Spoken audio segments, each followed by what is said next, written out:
박준규의 브리핑6 내일신문 박준규 기자 나왔습니다. 안녕하세요. 안녕하세요. 예, 일단 팩트 체크부터 해야 되겠습니다. 네. 예, 오늘 제가 목요일이라고 얘기했는데 수요일이군요. 예. 빨리 놀고 싶어서 그러신 지금, 것 같아요. 예, 마음이 설날에 가 있습니다. 죄송합니다. 예, 일단 죄송하고요. 오늘도 뭐 설이 얼마 안 남았지만은 정치권은 뜨겁네요. 설 민심이라는 게 되게 중요하거든요. 예. 이 어떤 분기점, 이 기간 동안에 많은 분들이 움직이면서 또 많은 얘기를 나누기 때문에 예. 지금 이 시점에 어떤 메시지를 던지냐에 따라서 이 끝나고 나서 여론이 상당히 바뀔 수 있습니다. 그런 측면에서 뭔가를 계속해서 내놓으려고 하는 것이 이 정치권의 기본적인 성향이죠. 그렇군요. 오늘은 민주당이 하위 20%를 발표는 하지 않고 예. 하위 20%를 선정했다고 알려왔어요. 예, 선정을 했고요. 이 발표는 28일. 그러니까 이 발표가 공개적인 발표는 아닙니다. 예. 개인한테 공관위원장, 지금 원혜영 의원인데요. 예. 이 전화를 통해서 유선으로 본인에게 직접 전달하는 겁니다. 통보를 한다. 그렇죠. 라는 거고 아직 그럼 본인들은 누가 20%인지 하위 20%인지 모르는 상황이네요. 그렇죠. 현재는 그렇게 알려져 있고요. 예. 뭐 일각에서는 이미 전달이 됐다 이런 얘기도 있었는데 공식적으로는 부인을 했습니다. 그래서 28일에 전달이 되는 거고요. 설이 끝나는 시점입니다. 예. 그러니까 설 전에 만약에 통보가 되면 그분들 기분도 안 좋고 그럴 테니 설 끝나고 하자. 이게 이제 더 뭔가 굉장히 뭐 소위 말해서 방송용 용어는 아닙니다. 굉장히 쫄릴 것 같은데요. 그러니까요. 왜냐하면 벌써 명단이 막 돌고 있거든요. 예, 그 명단이 저도 봤는데 그게 뭐 어디까지 사실인 건가요? 저는 이제 그 공간이와 상당히 관련 있는 분한테 저도 몇 명의 명단을 봤더니 상당히 겹쳐 있어요. 그러니까 거기 있는 명단이 현재 돌고 있는 명단이 상당히 신뢰는 어느 정도 있는 것 같다라는 게 제 추정입니다. 뭐 어찌됐든 외부에서 누군가 그 작성했더라도 어느 정도 추정이 가능할 만한 분들이 이제 들어가 있다라고 뭐 볼 수가 있는 건가요? 예, 그렇습니다. 현재 20%라고 해서 지금 민주당이 128명인데 129명인데 이 중에서 20% 정도 하면은 22명이나 23명 정도 됩니다. 제가 듣기로는 24명으로 들었는데 어떤 언론은 22명, 어떤 언론은 또 23명 이렇게 얘기하는데요. 지금 현재 돌고 있는 그 명단은 12명이었고 오늘 돈 것은 15명. 그렇군요. 그 20명이 그러면 다 지역구인가요? 아니면 다 지역구죠. 전부 지역구만 있는 거고요. 그렇군요. 예, 지역구만 포함이 되고요. 예, 지금 뭐 보면은 대부분이 이게 평가 자체가 지역 활동과 의정 활동을 그 평가를 한 거예요. 그래서 1차적으로 중간에 한번 평가를 해서 45%. 그리고 최종적으로 최근에 평가를 해서 55%. 이걸 합산을 하는 건데 이 뭐 얼마나 많이 회의에 참석했느냐 또 법안을 제대로 잘 발의했느냐 이런 것도 있고요. 법안은 나는 많이 냈는데 왜 내가 점수가 이렇게 낮냐 이런 그 이의제가 있을 것 같아서 뭐 이것은 이익단체의 법안이다라는 것들도 별도로 또 속관했다고 합니다. 그렇군요. 그러니까 민생 법안이 아니라 소위 말해서 뭐 이를테면 로비를 받아서 만든 법안 이런 것들은 다 빼고 오히려 감점을 줬나요? 그렇죠. 감점을 주는 거죠. 그렇군요. 그런 방식으로 이제 평가를 해서 이의 신청이 들어왔을 경우에 뭐 이 평가단에서 충분하게 소명할 수 있도록 만들어놨다고 합니다. 그러니까 정성 평가도 있지만은 대부분은 정량 평가로 해서 이번 부분이 성적 이의 제기하는 거랑 비슷할 것 같아요. 대학에서. 그럼 네가 여기에서 몇 점을 맞고 여기에서 몇 개를 틀려서 이렇게 성적이 나온 거다라고 말할 준비가 돼 있다 이런 거죠. 그러니까 28일 날 전달이 되면 48시간 이내에 이의 신청을 해야 돼요. 그렇지 않으면 그대로 이제 그게 점수가 반영이 되는 거고요. 그렇군요. 그렇기 때문에 현재 지금 나와 있는 여러 분들 중에 일부는 직접 이해찬 대표한테 왜 이렇게 이런 것이 도느냐 항의도 했다고 해요. 그러니까 지금 사실 이것이 알려진다는 것은 본인은 일단 기본적으로 개인적으로 창피하고 또 반대에 있는 그 경쟁자들은 집중적으로 이것을 홍보하겠죠. 그러니까 이게 약간 논란도 있는 게 지금 어쨌든 대중에게는 공개를 안 하고 국민들한테는 공개를 안 하고 당사자한테만 알려준다라는 건데 국민들도 알아야 될 어떤 뭐 권한이 있는 거 아닙니까? 어디에서 공당이고 민주당은 공당이 여당이고 그리고 이 중에서 의정 활동을 잘 못한 사람이 누군지 그래야지 예. 또 많은 부분들이 또 반영이 되잖아요. 지금. 예, 그렇죠. 그러니까 그런 것들을 알아야 될 어떤 권리가 있는 것 같은데. 그러니까요. 그 과거에는 컷오프라고 해서요. 아예 네. 그 20%는 공천을 아예 주질 않았어요. 그러니까 이 컷오프라는 것은 이미 평가를 해서 20%는 공천을 안 주니까 이게 발표가 되는 거죠, 그냥. 그렇군요. 과거에는 그렇게 한 거예요. 예, 예. 그래서 민주당의 당원 당규에 보면 아까 말씀드린 제가 이의 신청을 48시간 이내에 해야 된다. 언제 해야 되냐면 발표 이후. 예. 그러니까 발표라는 단어를 썼어요. 발표요. 이 발표라는 것은 우리가 전화해서 개인한테 얘기한 걸 발표라고 얘기 안 하잖아요. 예, 예. 그러니까 이것은 당원 당규상 당연히 공개를 해야 되는 게 원칙이다. 이런 주장이 있는 거고요. 예, 예. 말씀하신 대로 유권자들도 당연히 그러한 평가를 보고 이 후보를 자당의 후보를 예. 결정하는 그런 그 권한이 있다. 예. 그런 측면에서 공개를 하는 것이 원래 이 평가의 취지에 맞는 거다. 이렇게 주장하는 목소리도 제법 있죠. 그렇군요. 근데 이제 뭐 여러 가지 가능성들이 있겠네요. 이를테면은 여기에 불복을 해서 이를테면 뭐 어떤 탈당을 한다든지 그래서 뭐 유권자의 심판에 받아보겠다 무소속으로 출마를 예. 해서 뭐 이런 경우들도 배제할 수는 없는 거잖아요. 그렇죠. 그렇게 되면요 한번 생각을 해보면 만약에 그렇게 된다고 했을 경우 이 탈당을 감행하게 되면 예. 이건 바로 공천 파동으로 이어질 가능성이 높아요. 왜냐하면 이 지금 돌고 있는 그 명단들을 많은 사람들이 보고 첫 마디가 이거 친문들이 비문 공략이다. 예. 이렇게 평가를 했거든요. 왜냐하면 그 안에 예. 친문이 거의 없어요. 만약에 그게 사실이라면 예. 이분들은 나가서 나는 공천 학살당했다. 이렇게 주장하겠죠. 그리고 나는 당선이 되면 다시 민주당 가겠다. 가서 내가 명예를 회복하겠다고 하고 진검승부를 해서 혹시나 될 가능성도 있는 거예요. 그렇죠. 지역의 기반이 예. 상당히 있기 때문에. 2016년에 그 한국당이었나 새누리당이었나 그렇죠. 새누리당의 어떤 공천 파동이 상당히 좀 연상이 되는 상황이네요. 그렇죠. 거의 친박 공천이었죠 당시에. 예. 그래서 많은 사람들이 무소속으로 나오거나 이런 식으로 있었고요. 그런 걸 보면 이것을 우려해서 아마도 예. 비공개로 한 것이 아닌가라는 것이 제 추정입니다. 이해찬 대표 같은 경우에도 그때 이 하위 컷오프를 당해서 예. 본인이 무소속으로 출마를 해서 다시 당으로 돌아왔어요. 그렇죠.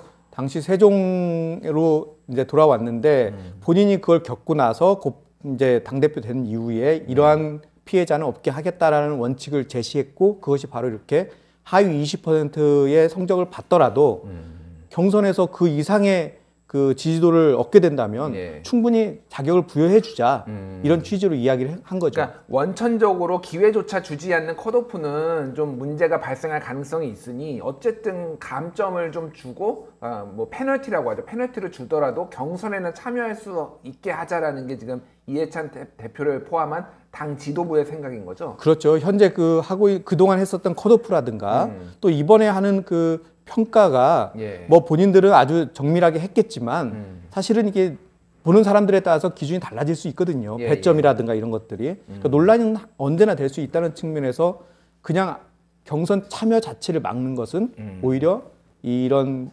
불평등을 더 만들어내는 그런 기제가 될 수 있다 이렇게 보는 거죠. 그러면은 이 하위 20% 같은 경우에는 뭐 페널티라고 해야 되나요? 이런 예. 벌점을 어느 정도나 먹고 들어가는 건가요? 자기가 얻은 득표의 마이너스 20%. 마이너스 20%요? 예, 그러니까 50% 내가 지지율을 받았다 경선에서 예, 예. 그러면 10%가 날아가는 거죠. 40%만 되는 40%로 거네요. 계산되는 거예요. 아, 그렇군요. 그러니까 그러면은 이게 1대1 구도일 때는 상당히 영향을 많이 받을 수가 있겠네요. 1대1 구도에서 예. 예를 들어 현역 의원들끼리 붙었다. 그러면 예. 큰 저기가 없어요. 그게 혜택이 없어요. 예. 근데 도전자가 예. 신인이거나 여성이거나 또 장애인이거나 이런 분들은 예. 가점이 최대 25%까지 붙습니다. 그렇죠. 가점이 있죠. 예, 그 가점이 25% 여기에서 마이너스 20% 이렇게 이것만 가지고 45% 차이라고 하는데 이것은 아니고요. 예. 이분도 자기가 얻은 거에 플러스 25%예요. 아, 그렇군요. 근데 이미 당원들은 어쨌든 현역 의원들에 대해서 더 익숙하고 더 선호하는 경향이 있을 거 아닙니까? 그렇죠. 그래서 제가 계산을 해보니까 예를 들어서 이자로 했을게요. 두 명이 붙었을 경우에는 예를 들어 60대 40으로 나오면은 도전자가 이깁니다. 60대 40으로 나오면 도전자가 이기는데 그러니까 그 도전자는 25% 가점을 받은 도전자를 말씀하시는 거고. 그리고 3자가 됐을 때 50대 30대 20이다. 그러면 승부가 뒤집어지지 않아요. 뒤집어지지 않고 현역 의원이 된다. 페널티를 받았더라도 현역 의원이 된다. 그래서 이 많은 사람들이 과연 이 신이라는 사람들이 이걸 넘어설 수 있을 거냐. 이거에 대해서 퀘스천을 하는 사람이 있어요. 그러게요. 그러니까 이것이 효과가 의외로 그렇게 크지 않을 것이다. 그렇게 보는 거죠. 이 조직 싸움이기 때문에요. 경선은.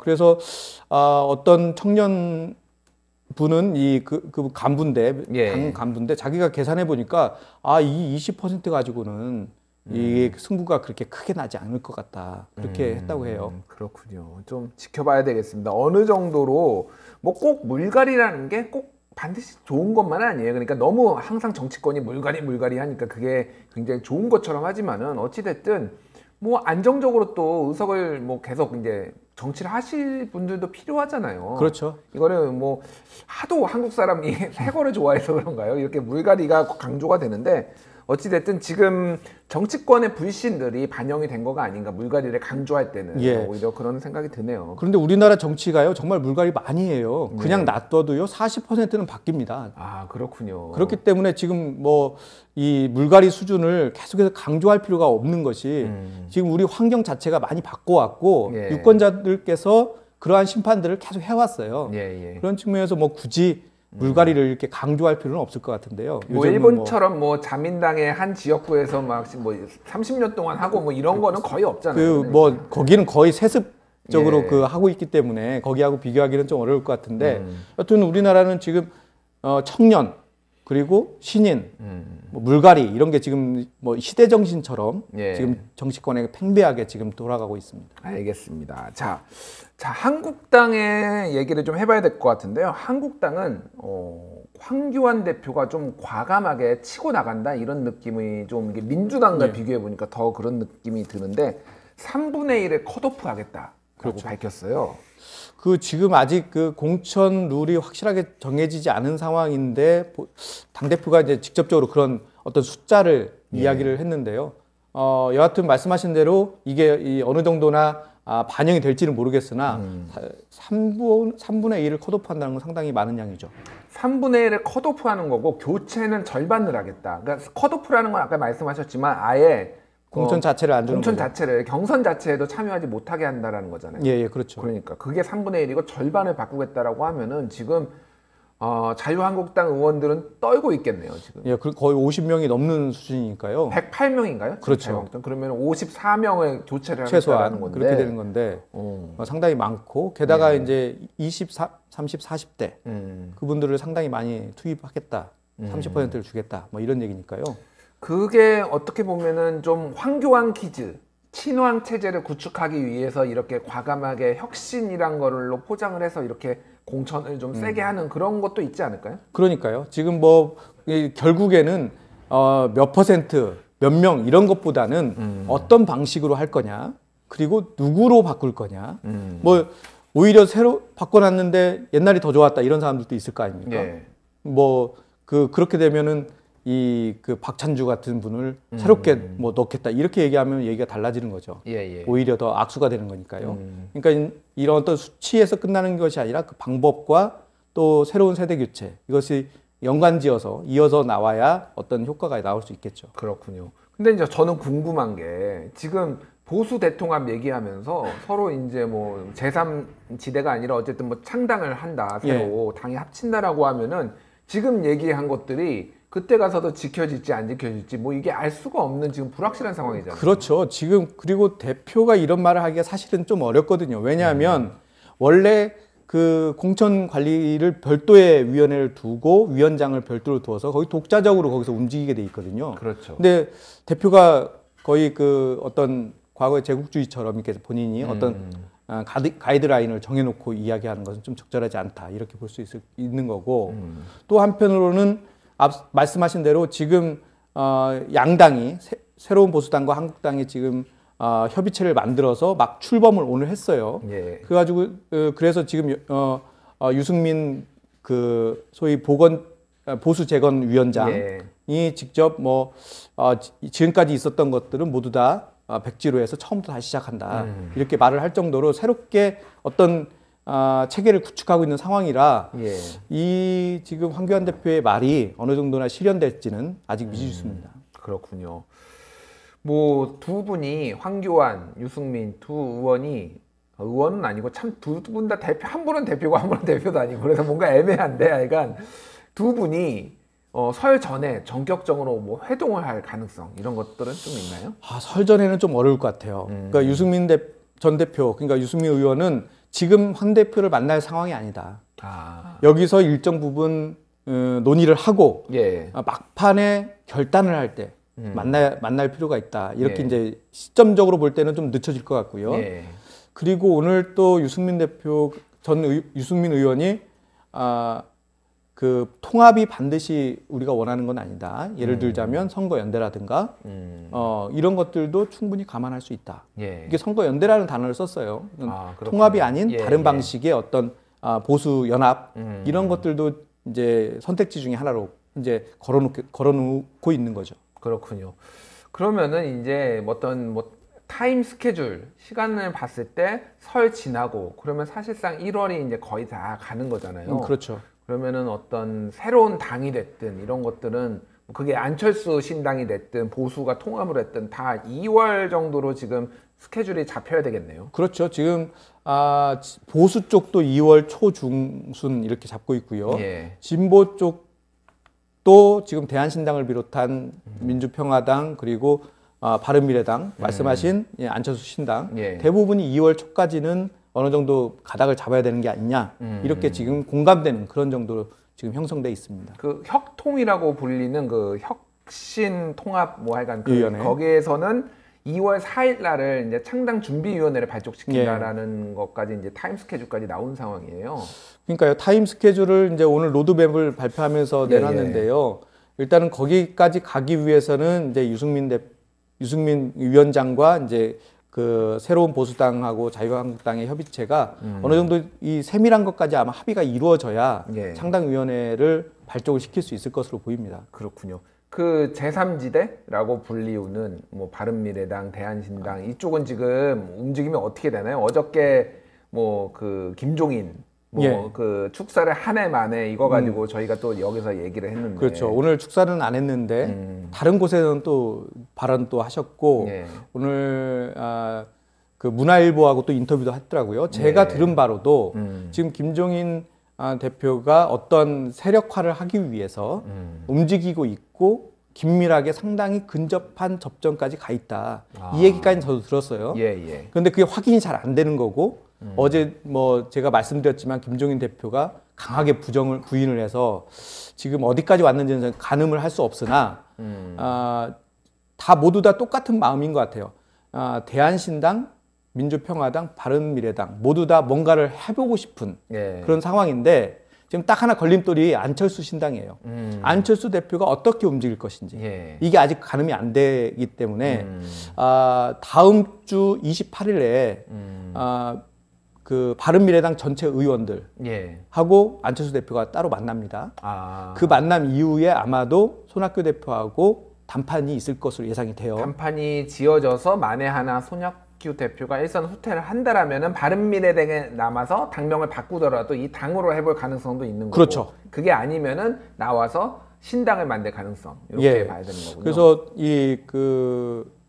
이 손학규 대표 측근한테 제가 물어보니까 상당히 고민하고 있다. 손학규 대표가 지금. 그래서 어느 정도까지 본인이 안철수 대표한테 줄 수 있는지 그걸 본인이 좀 가늠을 해보는 것 같아요. 뭐 안 되면은 그냥 안철수 대표를 나가게 해서 예. 그냥 자기 주도로 뭔가를 하려고 할지 아니면 안철수 대표를 세워서 리모델링을 할지 예. 그건 조금 더 두고 봐야 될 것 같습니다. 근데 안철수 신당이 만들어지면은 이 국고보조금, 바른미래당의 국고보조금이 상당히 줄어든다면서요? 그럴 수밖에 없는 게 예. 지금 바른미래당이 20명이에요. 예. 교섭단체죠. 20명까지 교섭단체예요. 그렇죠. 예. 그런데 지금 안철수 신당, 소위 안철수계가 예. 모두 8분이신데 예. 그중에 지역구는 딱 한 명이에요. 예. 비례들은 못 나가니까. 못 나가죠. 나가게 되면 이제 의원 백지가 떨어지고 대신 손학규 대표가 원하는 사람을 뽑을 순서에 따라서 넣을 그렇죠. 수 있어요. 예. 그런데도 불구하고 권은희 의원이 나가면 안철수계 권은희 의원이 나가면 19명으로 줄어요. 예. 그런데 이 국구 경상보조금은 교섭단체에게 50%를 먼저 다 나눠줍니다. 아, 그렇군요. 교섭단체가 셋이면 셋으로. 예. 물론 똑같이 나누진 않아요. 예, 예. 그러면 이제 바른미래당은 빠지고 두 당이 이제 나눠 갖는 거죠. 50%. 그렇군요. 의원 꿔오기라도 해야 되겠는데요. 지금 돈이 너무 많이 차서. 꿔오기로도 안 되죠. 이게 들어와야 되니까. 그렇군요. 예, 예.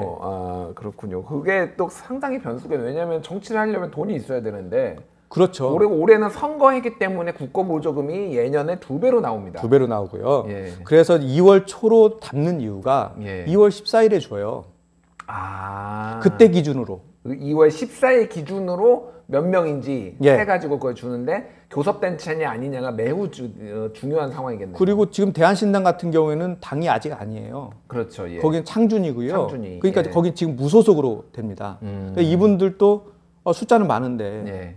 빨리 당을 만들어야 그걸 받을 수 있거든요. 그렇군요. 그러니까 지금 국고보조금을 4번 주는데요. 예. 2월, 5월, 8월, 11월 이렇게 예. 줍니다. 예. 그러니까 2월 달에 받아야 총선을 할 때 쓸 탄약이 생기는 거죠. 그러니까 지금 민주당 같은 경우에는 그 분기에 한 25억 정도 받거든요. 예. 그러면은 이게 작년에 그렇게 받았으니까 올해는 한 50억 받겠죠. 그러니까요. 올해 1사분기에만 50억을 받는 거네요. 그렇죠. 민주당은. 적은 돈이 아니네요. 그리고 예. 바른미래당도 20억 받았거든요. 예. 그럼 40억 받는 거예요. 40억이고 기존에 있던 당에 있는 돈까지 합치면은 100억 가까이 있다라는 게 그렇죠. 돈이 생긴다는 게 빈말이 아니군요. 그러니까 이제 나오는 후보들, 청년 후보한테 1억씩 준다는 거 아니에요? 지원해 준다는 거 아니에요? 그렇군요. 돈이 많습니다. 그렇네요. 부럽네요. 선거를 하려면 예. 이 중앙당에 돈이 많아야 지원을 많이 해줄 수 있어요. 뭐 차량이라든가 또 플랜카드라든가 또 움직이려고 하면은 이 유세를 달리려고 하면 예. 이게 돈이 많이 들거든요. 근데 그런 것들을 중앙당에서 어떻게 지원해 주냐에 따라서 이게 또 분위기가 달라질 수 있기 때문에 또 여론조사도 또 비용이 많이 들기 때문에 그것도 지원해 줄 수 있고요. 그렇군요. 알겠습니다. 왜 지금 2월 초중순에 다 창당을 하려고 하는지 모든 게 명쾌하게 이해가 됐습니다. 역시 돈 때문이었군요. 돈 중요합니다. 선거를 치르기 위해서는. 예, 알겠습니다. 예, 지금까지 박준규의 브리핑 6 내신문 박준규 기자였습니다. 감사합니다. 감사합니다.